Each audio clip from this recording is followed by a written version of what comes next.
Olá pessoal, bem-vindos a mais um encontro do Discipulado do Ministério Preciosa Semente. Eu sou a missionária Lia Alves e hoje é a aula 18 do Discipulado. Hoje a gente tem orientações práticas para o crescimento e amadurecimento espiritual, dica de leitura e ferramenta para você avançar, evoluir, subir de patamar, melhorar a sua vida e a vida dos que estão à sua volta. Tudo bom com vocês? Maravilha! Quero agradecer desde já a disponibilidade de tempo, comprometimento, gratidão por isso, obrigada por separar o seu tempo, obrigada pela audiência, obrigada por ter acompanhado até aqui, quer dizer que eu estou com saudade de todos vocês. E hoje a gente vai falar sobre linguagem e vocabulário. Então nossa aula vai ser dividida em primeiro introdução, onde a gente vai falar de linguagem, linguística e vocabulário. Depois a gente entra na apostila falando sobre vocabulário perverso e obsceno. E depois o Flecha da Vitória falando sobre filtros de realidade. Flecha da Vitória tá bom hoje, hein? Fica aí. Olha, lembrando, curte o vídeo, se inscreve no canal, compartilha nas suas redes sociais. E se você for muito esperto, muito, você vai ativar aquele sininho do YouTube para receber a notificação do canal, porque a gente está aqui toda terça-feira, mas nunca se sabe quando pode ter outras pregações. Vai que o apóstolo resolve fazer mais um culto e você não está sabendo. É melhor ativar a notificação, certo? Que aí você recebe tudo já na hora. Então vamos lá, a introdução. Linguagem é qualquer meio sistemático de comunicar ideias ou sentimentos através de signos convencionais, sonoros, gráficos ou gestuais. Por isso a linguagem pode ser verbal ou não verbal, correto?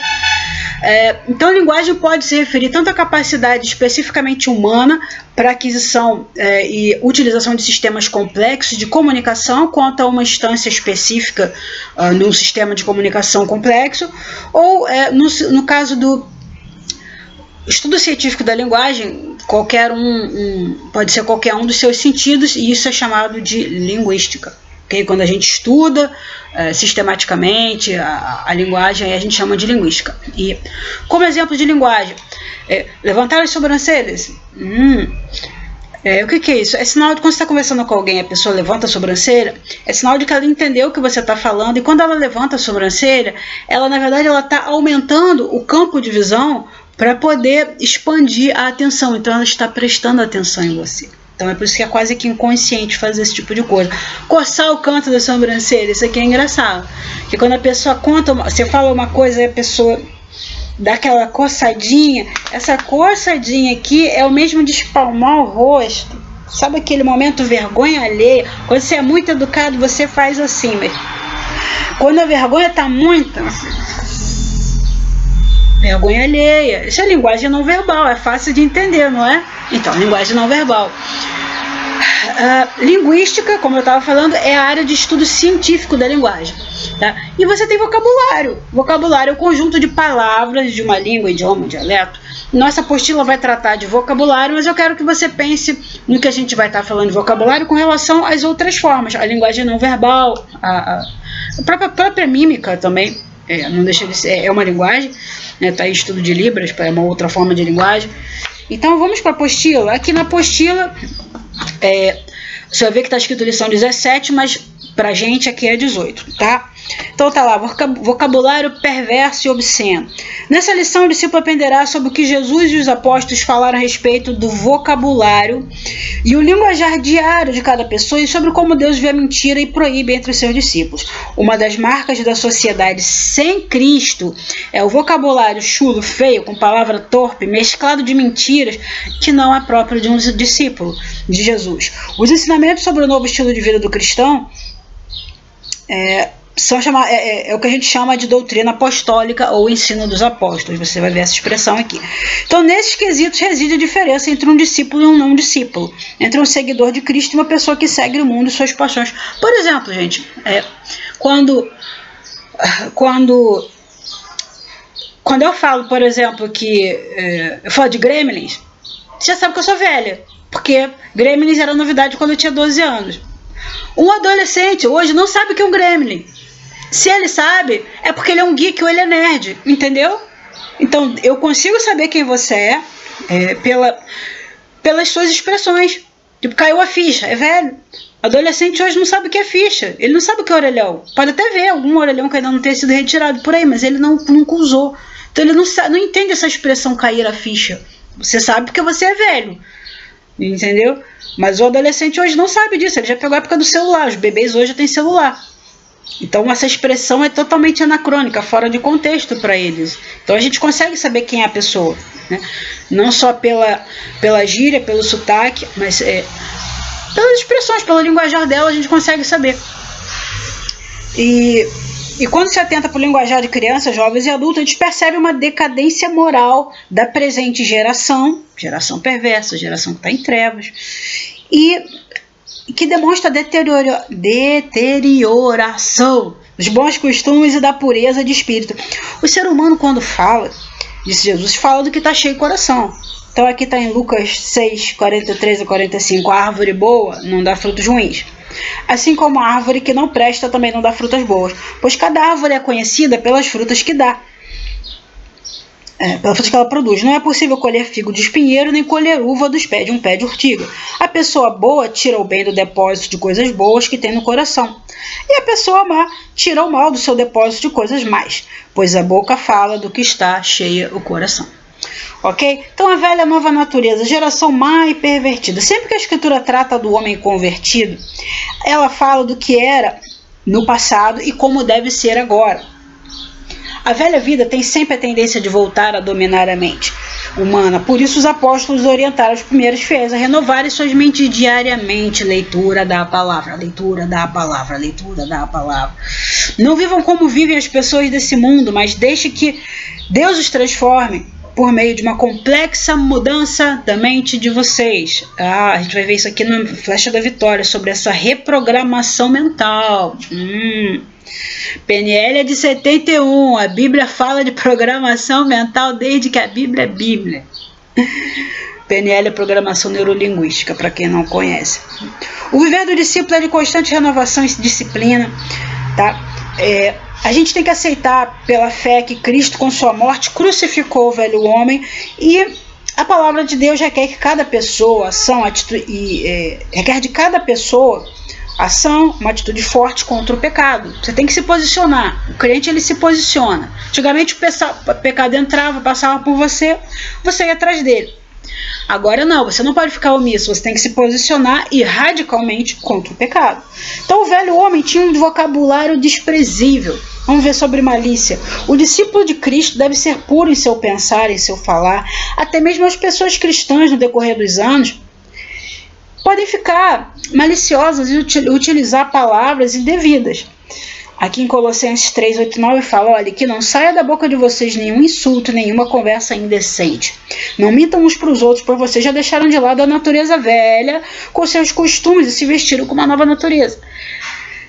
Se está falando para não fazer é porque estava acontecendo. Isso era tipo uma carta pastoral aos Colossenses, tá? Quando está falando não façam isso, é porque estava acontecendo.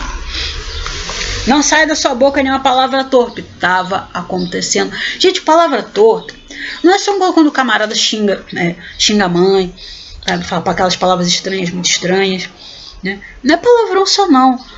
Você quer ver a coisa que me aborrece profundamente na igreja? A pessoa quer criticar a outra, gente. É amada. Amado. Irmão, dá uma raiva, porque olha só, para você chamar o outro de amado no contexto que você tá, custou preço de sangue. Para você chamar o outro de irmão, você tá falando que é irmão em Cristo, custou preço de sangue. Aí vem alguém e usa isso como um palavrão, porque você tá falando amada, entre aspas. Você tá criticando a pessoa. É duro. É duro aceitar. É feio. Não faça isso. Sabe como? Sabe aqueles deputados que a gente vê na televisão quando vira Vossa Excelência está fazendo? Ele não está chamando de Vossa Excelência, ele está xingando a 50ª geração, está chamando dos piores nomes, mas por uma questão de decoro parlamentar ele chama Vossa Excelência, ele está xingando. Esse Vossa Excelência é imundo. É imundo. Mas o cara fala Vossa Excelência. E não é uma coisa, muita gente pega esse amado, irmão, é amado. Isso é muito feio. É muito feio. Usa outra coisa, gente. É mais honesto xingar de verdade do que você usar e profanar um termo que você só tem acesso por meio da cruz. pelo menos seja honesto. Quer xingar, xinga, porque tá todo mundo vendo que há uma linguagem verbal e há uma linguagem subliminar. O que está nas entrelinhas desse amado é muito feio.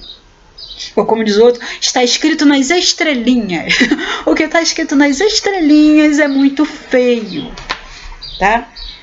Então o malicioso não leva a sério o que a outra pessoa fala, deturpa o que os outros dizem. O malicioso tem o coração impuro e deixa ele ser edificado com as palavras daqueles que falam com sinceridade e verdade. É feio mesmo.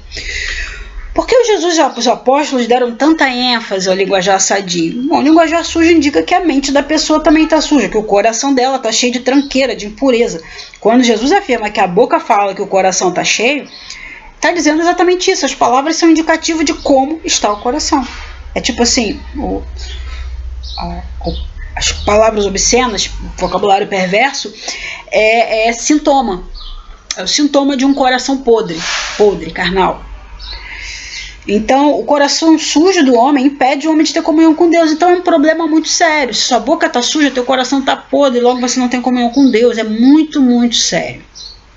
Pecados comuns que devem ser evitados: blasfêmia, insulto, palavras mais, esse amada nesse contexto, esse amado muito entre aspas, tem que ser evitado. Grosseria. Semana passada eu falei da gritaria. Gente, a gente precisa entender que eu dava uma aula de grafite, onde eu falava de tipos de violência. E um dos tipos que os alunos não sabiam reconhecer, nenhum aluno meu sabia reconhecer, era violência não verbal. Aliás, violência verbal. Eles não reconheciam violência verbal. Eu falava, gente, nem toda violência não é só de gestos. Um olhar pode ser extremamente agressivo. Porque o olhar também, a troca de olhares é linguagem. É como se você está se comunicando, há uma linguagem ali, né? Então, há uma linguagem não verbal, que às vezes é uma agressão. Por isso que eu falei, não gritar com criança. Porque você está agredindo seu filho. Não bate, mas grita. Fala, não, eu não bato em criança, mas grita. Grita, por que grita? Isso é agressão. Então você, às vezes, algumas crianças que sofreram abuso de pais, essas coisas, alguns deles falam, eu preferia ter apanhado do que ter ouvido certas coisas dos meus pais, porque o tapa, até assim, passou, acaba. Ele não tem aquele peso, um tapinha, né? Não tem aquele peso. Agora, a palavra pesa, a palavra destrói uma autoestima, a palavra detona uma pessoa. Não sou a favor de tapa também não, mas a Bíblia fala da vara. A da vara, fala do cajado. Quem sou eu para contestar a Bíblia, né? Então, tem alguns pecados que têm que ser evitados. Essas blasfêmias, as grosserias, sabe a pessoa grossa? Cavalo, a gente chama de cavalo? A pessoa que anda por aí de ferradura, trotando, isso aí tem que ser evitado. Conversa torpe. Porque sabe aquela palavra que não dá em nada? Aquela conversinha, né? Que começa falando uma coisa maliciosazinha e outrazinha. Conversa rende e feia, podre. Palavras vãs, brincadeira de mau gosto. Tipo, certas conversas com o povo que não é da igreja, é melhor cortar. A Bíblia fala, ninguém se engane, ninguém vos engane, mais conversações corrompem. Porque você começa entrando na brincadeira para ter assunto. E, cara, assunto podre, é melhor não ter assunto. Qual o problema com o silêncio? Falar é ouro, silêncio aliás, falar é prata, o silêncio é ouro. Então fica com silêncio que é melhor, vale mais. Ofensas, expressões agressivas, palavras ásperas, aspereza. O que tem de crente áspero aí tá uma beleza, né? Gritaria. Vou bater de novo o martelo. É porque eu ouço muito crente gritando, gente. Sai da igreja e sai gritando com os filhos, ou vai para a igreja, aí sai gritando, dando pescotapa nos filhos, para os filhos, para a escola. Ou então a gente quer uma bênção, no púlpito, mas em casa maltrata a esposa, sabe? Tá pregando lá com aquela Bíblia que é um tijolão. Caraca, na hora de trabalhar com a esposa, na hora de estar lá em casa com a esposa, é um cavalo. Sobe o púlpito e pensei no brinquedinho daqui, barulho. Sobe o púlpito com a Bíblia, mas chega em casa, bota a ferradura. Uai, como é que pode? Pode não, gente. Você acha que a gente não sabe, né? Gente, profeta vê tudo. A gente, boquinha fechada, mas Deus dá o papo todo. Tu sobe ali, ó, a ficha, Deus dá a ficha corrida todinha. Deus dá a ficha corrida todinha. Você tá pregando e você acha que gente não sabe o que. Vou te falar como é que é a vida de profeta. Vou te falar como é que o profeta vê o mundo. Vou te dar um toque como é que o profeta vê o mundo. Tu passa na frente do profeta. O profeta tá lá, não quero ver, não quero, né? Como é que é? Linguagem, não quero ver, vergonha alheia, não quero ver. Mas aí Deus, não, olha só, dá uma olhadinha ali, eu vou te mostrar. Deus, não quero ver. Aí Deus, não, olha lá. Ah, Deus, eu já senti, quando passou, eu já senti o cheiro de coisa podre. Não precisa mostrar não, que eu sei que tá ruim. Deus, não, olha só. Aí a pessoa tá lá pregando. Deus tá falando, tá vendo? Tá pregando, ó. Antes de ir pro culto, falou isso com a esposa. E ó, tá falando de amor. E não tem comunhão com a esposa, não tem comunhão com o filho. E briga com todo mundo, é mau caráter, não paga conta. Ó, faz gato na luz. Ó, gente, Deus dá o papo todo. É porque profeta aprende uma coisa muito divina, muito celestial, que é fazer cara de paisagem. Então você vê o profeta muito pleno, está fazendo cara de paisagem. Todo profeta sabe fazer cara de paisagem porque precisa. Porque quando a gente começa o ministério, a gente não sabe, a gente abre a boca e sai profecia. Com o tempo você aprende a só falar se quando Deus manda. No início é difícil. Mas depois você leva umas pedradas, aí você aprende o dom do paisagismo. Todo profeta é paisagista. A gente vê e finge que não está sabendo. A gente vê a pessoa lá oferecendo fogo estranho no altar. Senhor, devo falar, devo emitir juízo ou fico em silêncio? Se Deus falar, olha, emite juízo para a casa cair, a gente emite. Mas se Deus falar, não, deixa correr, deixa que eu vou pegar ele na curva, você não fala nada. E assim é a vida do profeta, gente. Profeta, todo profeta, sem exceção, é um paisagista. Se não é porque está no início de carreira, está aprendendo, vai levar suas boas pedradas, mas depois ele vai praticar o paisagismo, porque é assim que funciona.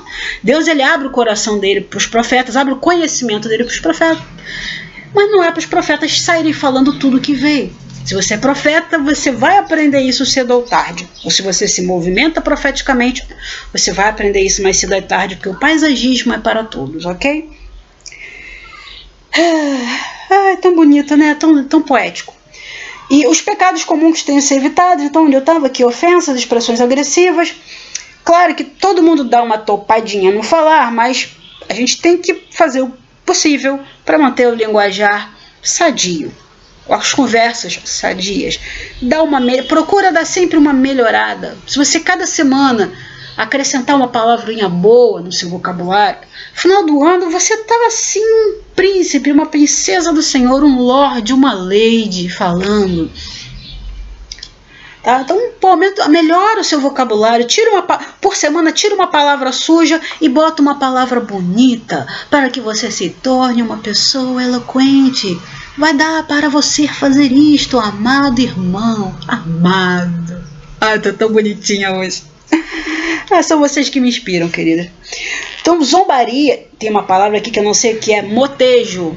Depois vocês procuram aí no Google, não sei o que é, vocês vão me dizer, eu vou procurar quando acabar aqui, eu vou procurar no Google o que é motejo. Desconheço, não tem na Bíblia, não sei o que é.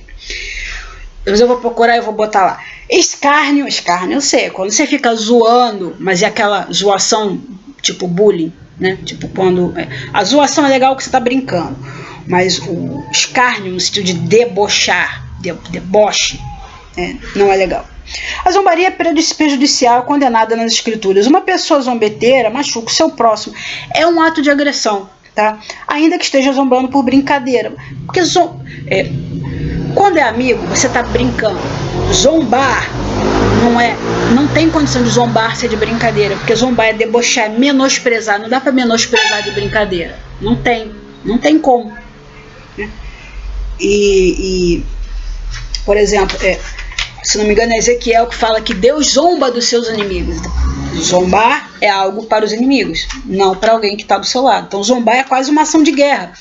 Em um momento de batalha espiritual de intensa, quando a gente está fazendo libertação, tem horas que Deus manda simplesmente rir da cara do diabo. Isso no espírito. Não tenta fazer isso sem ser no espírito, não, que você quebra a cara. E às vezes as pessoas são curadas porque você riu da doença. Eu tenho um amigo que ele contava sempre uma história que ele foi fazer um evangelismo num shopping E tinha um senhor que estava lá com... Não sei se ele estava de joelho, ele parou, não sei como ele percebeu que aquele senhor estava com um problema no joelho. Se ele conversou, ele começou a evangelizar, acho que ele começou a evangelizar e o senhor contou que estava com uma dor no joelho. E não estava conseguindo andar direito. E ele orou, e ele perguntou, olha, eu estou sentindo direção de Deus para fazer uma coisa diferente. O senhor me dá liberdade? O que você quer fazer? Deus está mandando eu rir no seu joelho. Rir da cara da doença. Ou do joelho da doença. Tá. Aí ele e o amigo dele chegaram pro joelho do cara, desse senhor, começaram a rir. Rapaz, e estavam rindo no espírito, assim, aquela risada que é difícil parar. Quando eles conseguiram acabar de rir, acabou a dor do joelho do cara e o cara saiu andando legal. O cara foi curado, porque eles riram da cara da doença. Coisas espirituais, não me pergunte por que ou como, não dá pra fazer regra, são experiências, ok? De experiência não se faz regra, não se faz doutrina, né? O mundo espiritual é muito louco. Então, aqui fala, ainda no contexto de escárnio, Levítico 19:14 fala assim, não amaldiçoarás o surdo, nem porás tropeço diante do cego, mas temerás o teu Deus, eu sou o seu Senhor. Botar tropeço na frente do cego. Você vê o cego passando? Você bota uma pedra para ele tropeçar? É isso. Entendeu? Fofoca, murmuração, maledicência, calúnia, que hoje está uma farra, o tempo da calúnia, né? A gente hoje fala, inclusive, de assassinato de reputação. A gente está na época, graças às redes, estamos na época do assassinato de reputação. Então, a fofoca é falatório, conto, notícia, verdadeiro ou não, é época da fake news, né? E com isso se cria inimizade e destrói relacionamentos, né? Então, não andarás com o mexeriqueiro entre o teu povo. Ai, entre o teu povo, mexeriqueiro entre o teu povo. Está falando para o povo de Deus, não andarás com o mexeriqueiro. Entre o teu povo, mexeriqueiro, está falando para o povo de Deus que não vai andar com o mexeriqueiro que existe dentro do povo de Deus. Tem mexeriqueiro? Você sabe que tem, não anda com ele. A pessoa é dada a falar coisinha podrinha, gosta daquela brincadeirinha maledicentezinha, sai fora. Fala, irmão, papo brabo, hein? Sai. Como a gente fala da linha na pipa, sai desse assunto, isso não produz fruto bom. Isso, e ó, não para por ali. Se tá saindo pela boca é porque o coração, meu filho, tá lotado e vai sair muito mais. Então sai antes que jogue mais imundícia em cima de você. A murmuração é uma conversa difamatória que compromete a honra ou o bom nome de outra pessoa. É desacreditar e deteriorar a imagem de terceiro. Porque você está falando, tá murmurando, é sempre contra alguém. Né? Você tá parece carro velho, porque fulano não fez isso, agora eu faço isso. Está murmurando contra alguém. Então, murmuração é uma conversinha que você tem ou com você ou com alguém. Calúnia já é acusação falsa, mas não precisa dizer que todo mundo sabe. A gente está na época da fake news, a gente sabe o que é isso. Então, aprendendo a falar de uma nova maneira, ufa, luz. Se a boca fala do coração tá cheio, então um coração novo implica um palavreado novo, mas não são só palavras novas, é todo um linguajar, toda uma forma de se expressar que inclui linguagem verbal, né? Vou sorrir, vou descer do ônibus, vou dar um sorriso pro motorista. Por quê? Porque ele dirige o ônibus com segurança para mim. Tudo bem, eu vou ficar na pista. Aquela história, dá bom dia para motorista, você sabe que ele não te responde, graças a Deus, porque ele está dirigindo. Dá bom dia. Você passa na rua, tem a gari limpando a rua, cumprimenta, dá bom dia, pô, ela tá limpando a tua rua. Não tem nada com isso, ela ganha o salário dela, tá, mas é a tua rua. Agradece, ela tá trabalhando sozinha no sol. Né? Eu falo ela porque na minha rua aqui tem duas que varrem o chão aqui, eu vou pra academia, todo dia eu cumprimento ela. Então assim, dá bom dia, cara. Vai comprar pão, dá bom dia pro padeiro, pro açougueiro, onde você for, dá bom dia. Isso é coisa de crente, gente. E crente que tá de bem com a vida. Porque para sorrir você tem que estar no mínimo de... Você pode até estar com problema, mas tá de bem com a vida. Mesmo com problema. Então, é falar bem. E aqui diz... Na apostila ainda tem 4 princípios que tem que reger as conversas entre os irmãos. Tudo que se fala tem que ser para edificação. 8. Toda conversação deve ser feita em nome do Senhor Jesus. Que aqui Colossenses diz assim: tudo que fizeres, seja em palavra, seja em ação, fazei em nome do Senhor Jesus, dando por ele graça a Deus Pai.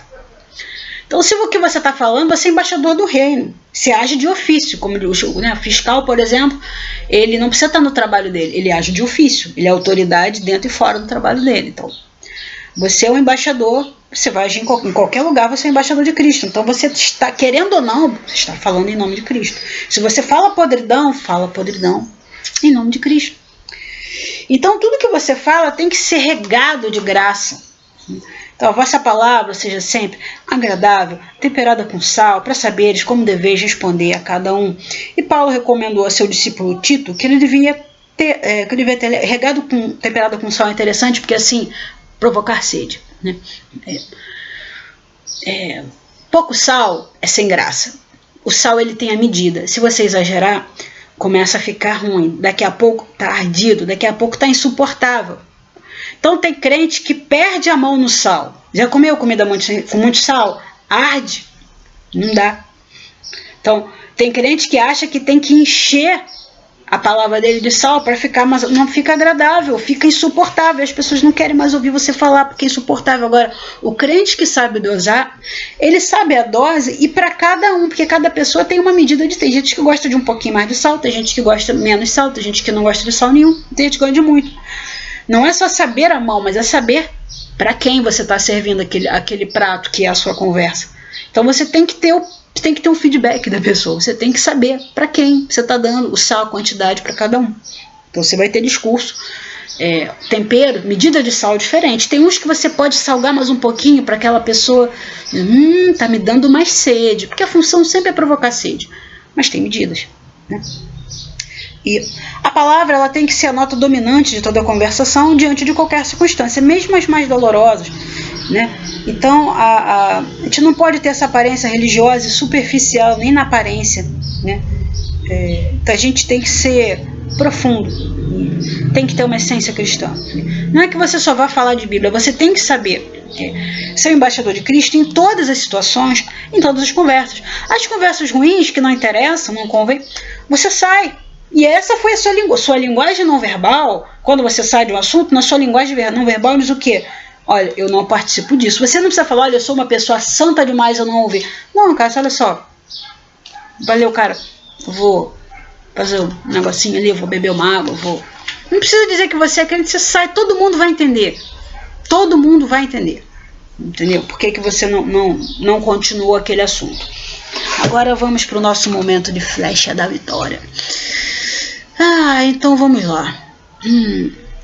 A gente viu linguagem, linguística e vocabulário. A gente usa a linguagem para ordenar nossos pensamentos e comportamento e para nos comunicar com os outros. Mas também usamos a linguagem para nos comunicar com nós mesmos. O modo como organizamos as nossas ideias e ações para produzir resultados. Por exemplo, há um diálogo interno, uma linguagem interna, certo? Você tem uma comunicação interna, né? E todos os comportamentos nascem dos processos neurológicos de visão, audição, olfato, paladar, tato, sensação. A gente percebe o mundo através dos sentidos e a gente codifica através da linguagem para a gente se comunicar com os outros e com nós mesmos. Mas, se nossa mente é capaz de captar muita informação, e ela é poderosa, por outro lado, ela não é capaz de processar tanta informação simultaneamente. Então, para a gente suportar toda essa potência que Deus nos deu, a gente tem filtro na mente para decidir o que a gente vai ver e o que a gente não vai ver. O que vai fazer parte do nosso mundo e o que não vai fazer parte do nosso mundo. O que interessa e o que não interessa. Esses filtros existem para otimizar a mente, para focar naquilo que te interessa. E para função de sobrevivência, lógico, você não ia suportar se não tivesse os filtros, você captasse todas as informações do mundo. Tem um filme... eu esqueci, teve um filme recente que a mulher, ela acho que ela vira um robô, ela toma uma droga, um negócio, e ela consegue perceber todas as coisas do universo simultaneamente. Eu vou botar depois no WhatsApp, eu vi no cinema, eu não lembro. Ai, caramba, não lembro agora. Mas eu vou botar lá no grupo do WhatsApp. E ela consegue perceber tudo, e no início ela passa mal, ela vai para baixo d'água para tentar bloquear o som, porque ela surta com aquilo. E ela percebe tudo ao mesmo tempo, né? A parte sensorial dela é ativada à máxima potência. É muito interessante o filme. Lucy o filme. Lucy. De Lúcifer mesmo, uma analogia mesmo. É um filme de ficção científica. Assim. Então a gente usa mal a mente. Por quê? Porque esses filtros são para otimizar, eles são importantes. Mas o que acontece? a gente não define os parâmetros. E quando a gente não define os parâmetros, os filtros funcionam de acordo com qualquer programação que foi dada para ele. O que acontece? 70% das suas crenças não foi você que definiu, foi definido na sua infância, pelas experiências de vida, porque você ouviu em algum lugar ou por uma mensagem subliminar que você captou. Então, a gente tem muito problema com isso, porque esses filtros dão problemas, porque não foi programado conscientemente pra gente. E eu vou contar um caso para vocês entenderem.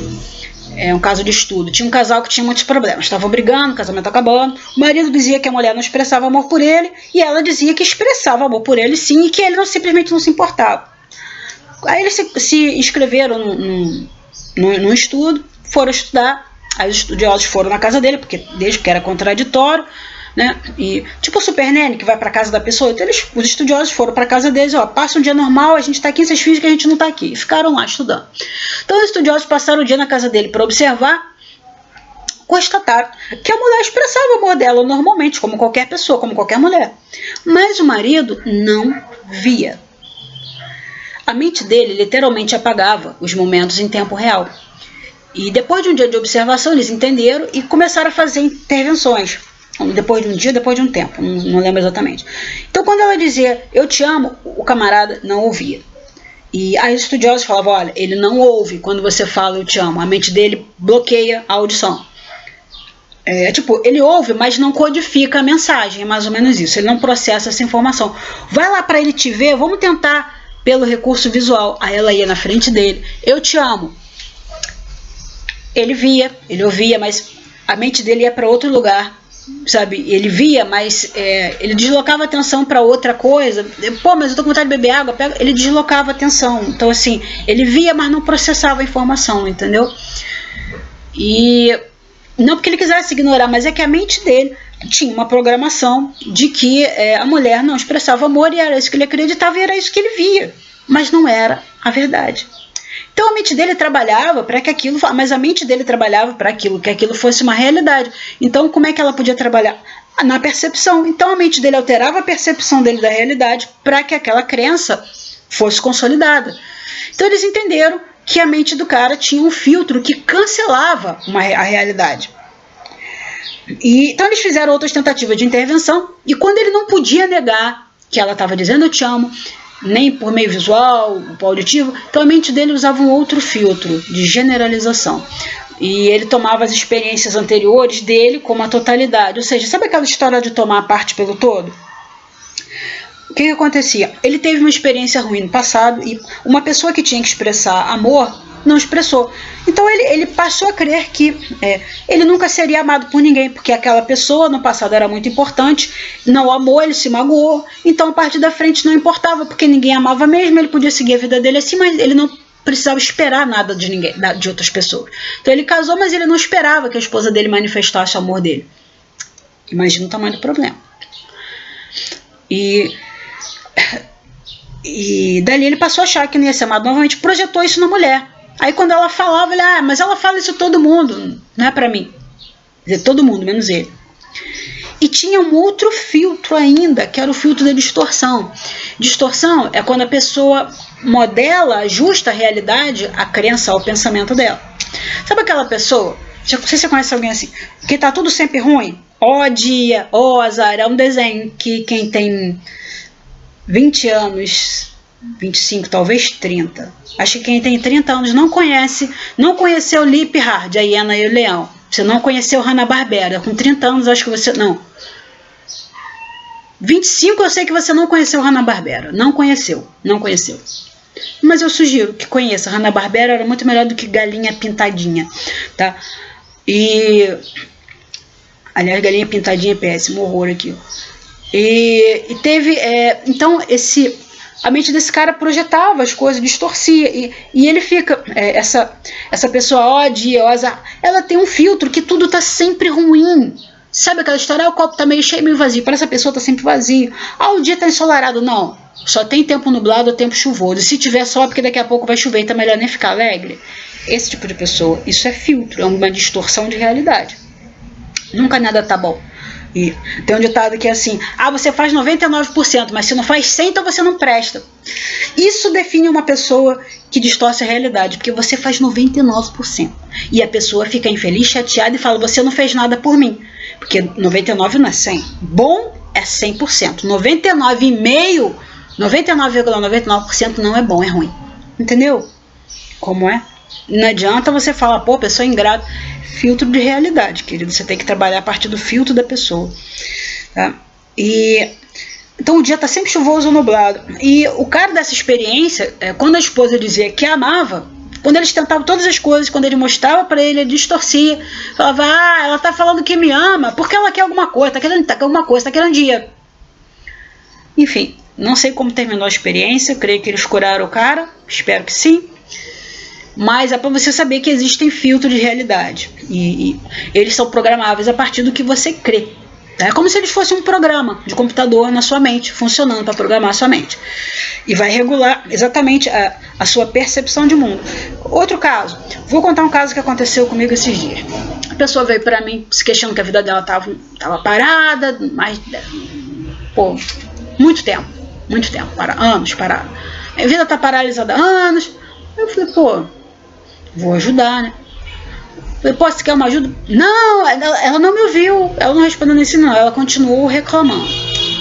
Falei, opa, já detectei um filtro de cancelamento. Ela não ouviu que eu ofereci ajuda. Agora imagina quantas pessoas já ofereceram ajuda para ela e ela também não ouviu. Continuei. Aí ela continuou falando, ela apagou a informação. Aí ninguém me ajuda, blá blá blá blá blá blá. Falei, olha só, cara, você tá com um processo de coach comigo, pô, dá resultado muito rápido. E, óbvio, ia dar resultado na primeira sessão, porque eu ali conversando com ela eu já vi o problema.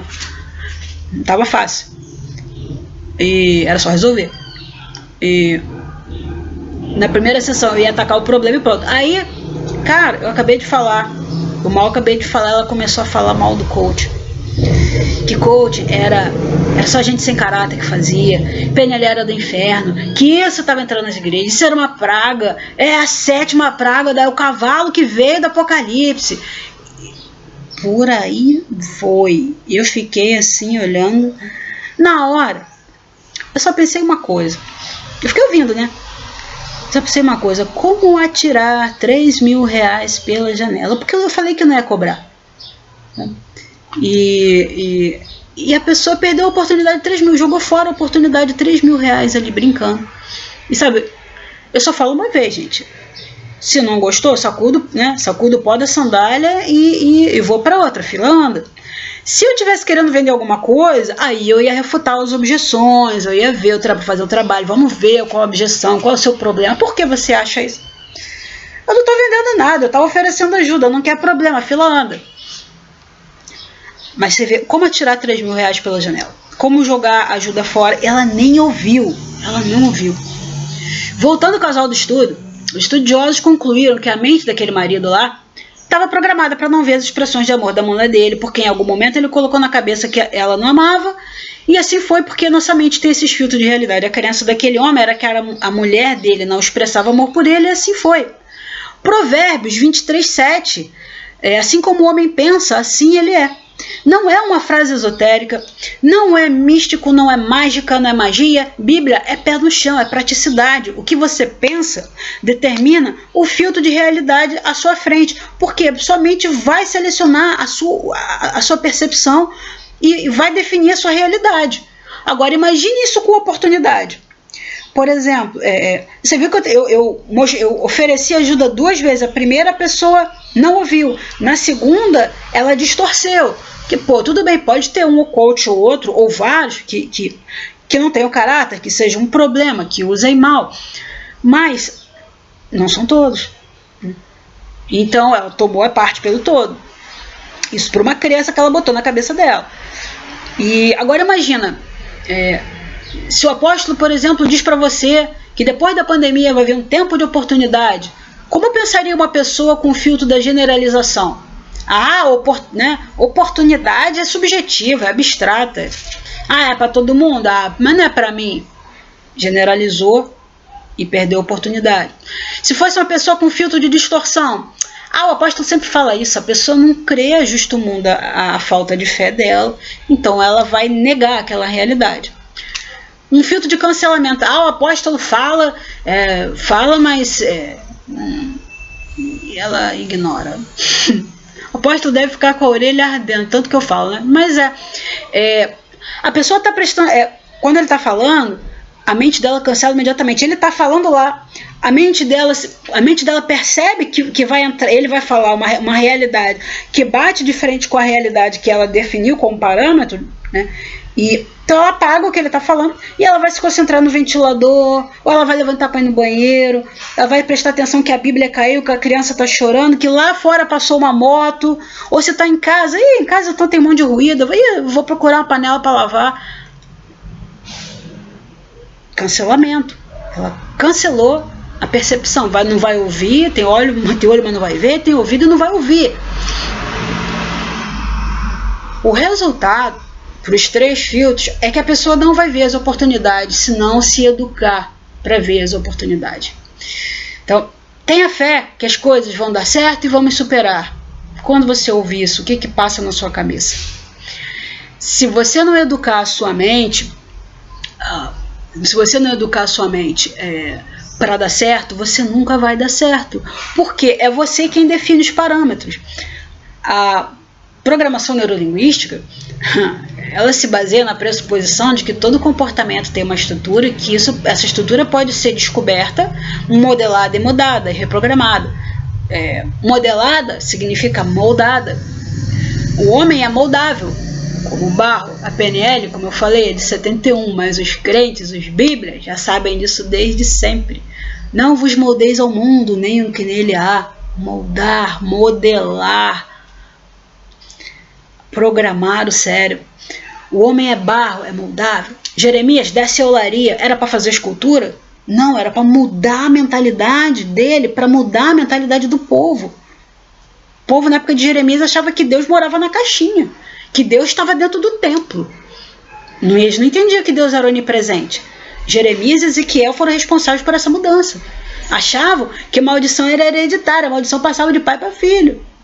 Não via que a ação deles trazia consequências, que por isso eles estavam em maldição.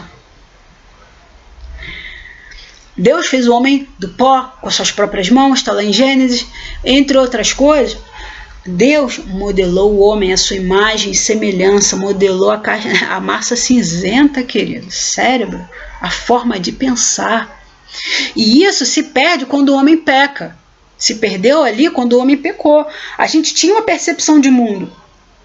Ali em Gênesis, a gente olhava o mundo como filhos de Deus, olhava o mundo como Deus via. Ora, a serpente estava lá, mas o homem não via o mal. O mal estava lá, mas ele não via, então não afetava. Já parou para pensar nisso? O homem não tinha escassez, não tinha dores. Caramba, olha que tremendo. Mas e agora? Já parou para pensar nisso? Será que você vê o mundo como filho de Deus? Você se vê como filho de Deus? Porque tem implicações.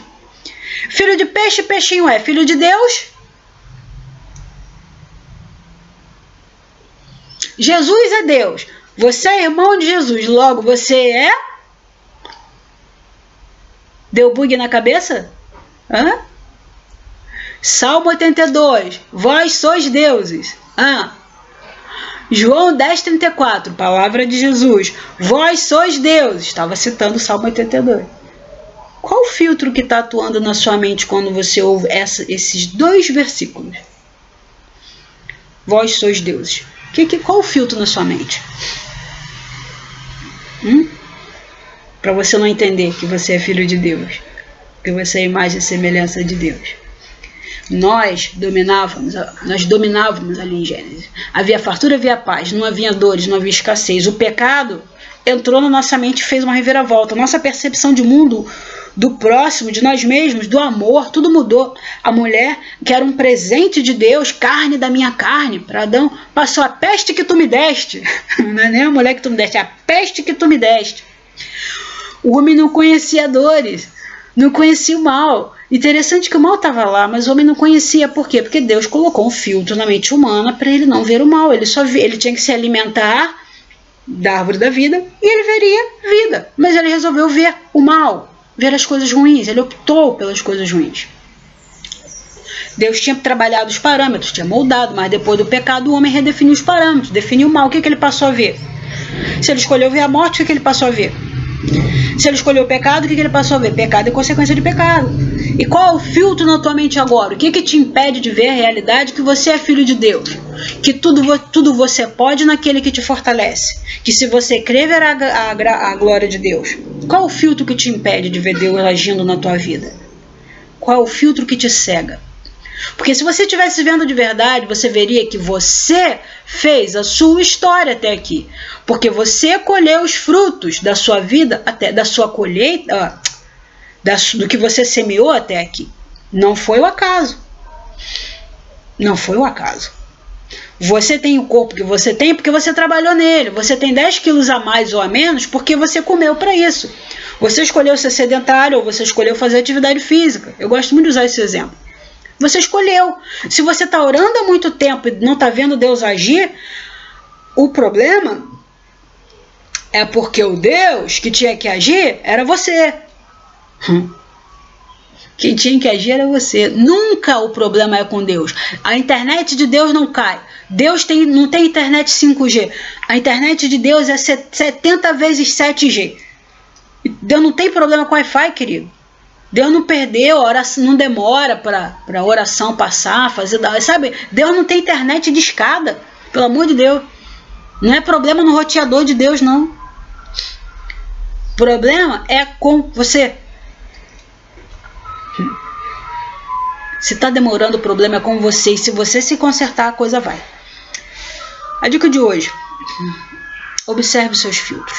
A flecha da vitória hoje é: observe os seus filtros. Será que as oportunidades já não passaram por você e você não viu?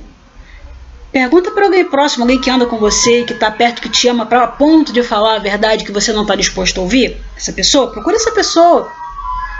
Alguém para ser o seu profeta. Eu não digo profeta no sentido ministerial, mas sabe aquela pessoa que vai falar o que você não está a fim de ouvir? Procura essa pessoa. Você pode estar distorcendo a realidade ou apagando a oportunidade. Vou contar mais um caso para fechar. Quando eu decidi ser artista, ainda não estava muito convicta de que era possível viver de arte. Eu estava quebrando um paradigma ainda. Eu estava determinada, eu tinha vontade, eu tinha capacidade, estava estudando para isso, mas minha mente ainda não estava programada, modelada, para acreditar que isso era possível. Eu li um jornal, como eu lia todo domingo, procurando emprego na parte de classificado, que eu estava procurando de emprego. Né? Mas eu achava, bom, aqui não vai ter nada de arte mesmo. Né? Que é achar que o que é? Auxiliar de escritório, caixa, operador de caixa, essas coisas. Cara, eu li. A oportunidade estava lá. Acredita que eu não vi o anúncio? Aí a André pegou o mesmo jornal, leu, viu, me chamou. Lia, você viu isso aqui? Isso o quê? Você viu essa oportunidade aqui? Eu falei, não vi nada. Ele, que oportunidade? Tem uma galeria convocando, fazendo uma convocatória para novos talentos. Eu falei, como assim? Uma galeria no Cassino Atlântico. Eu falei, uma galeria no Cassino Atlântico? Impossível! Você tá vendo por que eu não vi? Na minha mente, era impossível um anúncio de uma galeria num jornal, num classificado de domingo. Era impossível. E assim foi. Minha mente cooperou. É impossível. Então, quando eu vi, não, isso aqui não existe. Não existe. Pagou, eu não vi. Eu li o jornal 2 vezes, eu não vi. Só vi quando o André falou.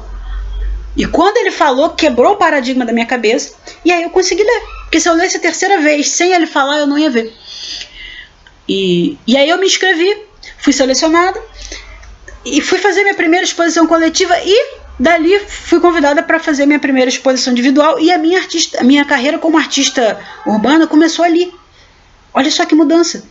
As oportunidades estão aí, querido. Pede para Deus te mostrar a verdade, porque a verdade te libertará. Tá passando problema igual a todo mundo agora? Ok. A verdade te libertará. Então, como você vai trabalhar? Observe os seus filtros e programe. Porque talvez você não tenha alguém para que você tem alguém que possa te mostrar o filtro, como eu tinha o André, mas de repente a pessoa passou a oportunidade e a pessoa não estava lá para te mostrar, mas começa a trabalhar. Eu e o André, a gente tem um hábito seguinte: quando eu tiver uma moeda no chão, a gente se abaixa, pega, olha, eu vejo oportunidades onde ninguém vê, eu vejo dinheiro onde ninguém vê. A gente faz isso. Por quê? não é pelo dinheiro ali, não é uma moeda, mas é para trabalhar na mente da gente, que nossa mente observa oportunidades onde ninguém vê. Eu estou programando a minha mente para ver oportunidades onde ninguém vê, para ver as coisas que ninguém vê. Eu estou programando a minha mente, a gente faz isso o tempo todo. Então toda vez que a gente passa a gente passa por várias paradas de ônibus, o pessoal pega o dinheiro, cai moeda, a gente passa, às vezes não tem ninguém lá, mas sempre tem uma moeda em algum lugar. Aí a gente sempre pega e a gente sempre ministra. E é bom que a gente, com isso, a gente faz o trabalho visual da moeda, a gente faz o trabalho auditivo e faz o trabalho do tato. A gente pega a moeda, então a gente ativa a parte sensorial também. E graças a Deus a gente tem visto várias oportunidades que muita gente deixou passar. Então, querido, tá aí a dica para você, o Flecha da Vitória. Estamos em 50 minutos. Eu vou encerrar porque eu te amo e eu quero te deixar livre. Obrigada pela audiência. Obrigada por ficar até aqui. Se você ficou, você acredita nisso, acredita na gente. Muito obrigado, querido. Fica na paz. Um grande beijo. Até terça que vem.